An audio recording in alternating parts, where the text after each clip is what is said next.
or synonyms? Let's listen to protesters speaking out. They are coming, they are gangs, they are bad people.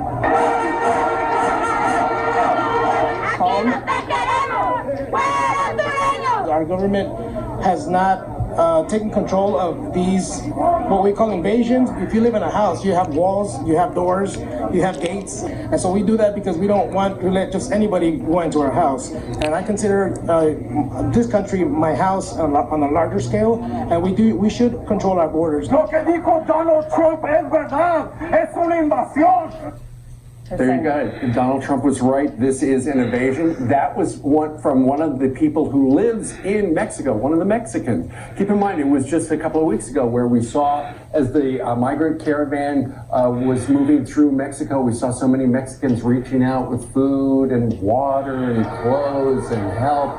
And now that they are, it looks like some of them could be camped in Tijuana for 5, 6, 7, 8 months. Some of the people in Tijuana say, wait a minute. We don't like this idea. Well, it's stark contrast, because before they were helping them along the way, church groups and local residents, because they were helping them move north, right?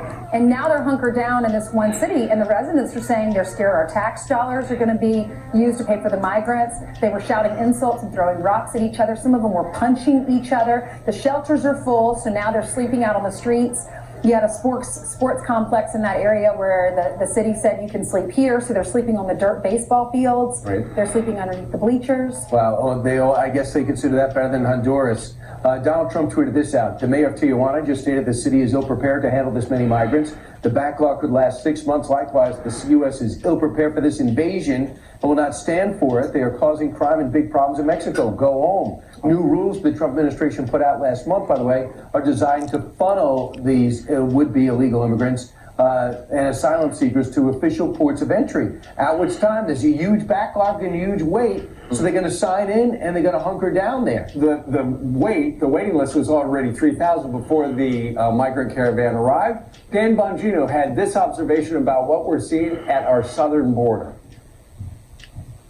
Illegal immigration is almost always discussed in terms of how it affects the person coming here illegally or a migrant. It's almost never discussed how it affects the American citizens and the residents of a city like Tijuana. Now that you're starting to see people finally object and say, hey, you can claim asylum, but there's a way to do it, and this isn't it. Now you're finally seeing some coverage and some backlash. The border's not meant to be a suggestion. It's meant to be an actual border.